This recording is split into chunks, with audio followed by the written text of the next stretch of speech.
हुजूर बचा लीजिए हमें, सरकार मुझे मारना चाहती है, मैं बचूंगा नहीं, बचा लीजिए हुजूर मुझे। देखिए इस तरीके की बयान जो है पप्पू यादव की है। Pappu Yadav MP MLA court में जब उपस्थित होते हैं तो जज के सामने गड़गड़ाते हुए नजर आते हैं। नमस्कार, माय पीडीए समाचार देख रहे हैं आप और मैं हूं आपके साथ स्वेच्छा। देखिए कोर्ट रूम में जब सुनवाई के लिए पूर्णिया से निर्दलीय सांसद पप्पू यादव पहुंचे तो जज के सामने फूट फूट कर रो पड़े। पप्पू यादव जज के सामने हाथ जोड़कर खड़े रहे और जज से विनती करने लगे। कोर्ट में जब पप्पू यादव पेशी के लिए आ रहे थे तब भी कैदी वैन में उदास और भावुक नजर आ रहे थे। दरअसल मंगलवार को पटना की एमपी एमएलए विशेष अदालत में पेशी हुई।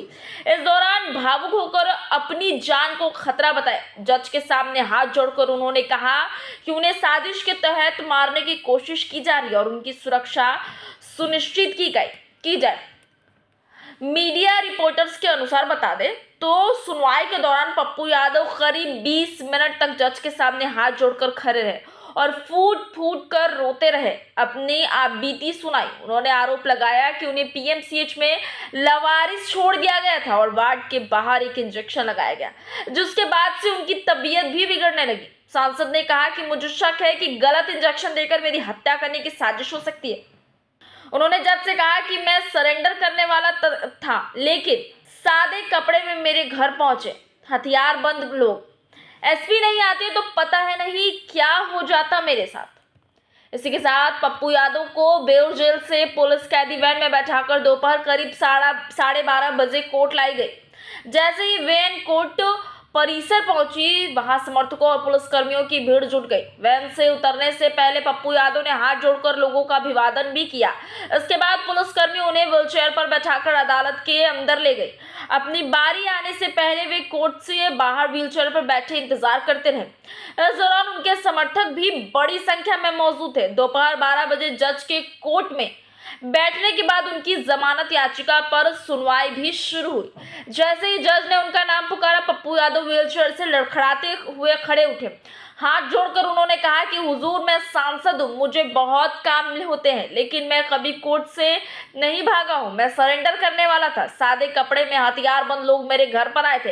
एसपी नहीं आती तो पता नहीं क्या हो जाता। उन्होंने आगे कहा कि उनके साथ दुर्व्यवहार किया गया और उन्हें पीएमसीएच में असहाय स्थिति में छोड़ दिया गया। इस दौरान उनके हाथ में जेल में लिखा 3-4 पन्नों का एक आवेदन भी था, जिसे कोर्ट में कर्मचारियों ने लेकर जज के सामने भी पेश किया। देखिए पप्पू यादव जो है 21 साल पुराने मामले की वजह से इस वक्त कोर्ट में है।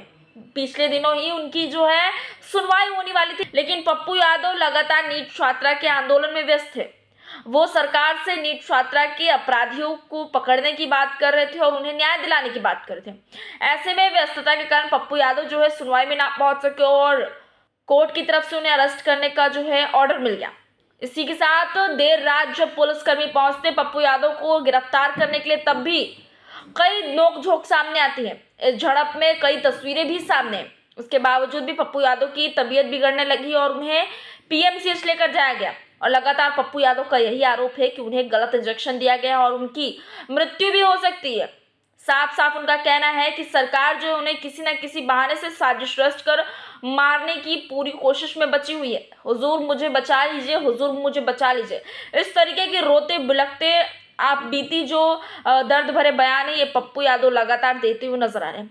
आज भी उनकी कोर्ट में सुनवाई है और इसके बाद की क्या तस्वीरें और खबरें सामने आती है वो भी आप तक पहुंचाएंगे। मैं स्वेच्छा और बने रहे माय पीडीए समाचार।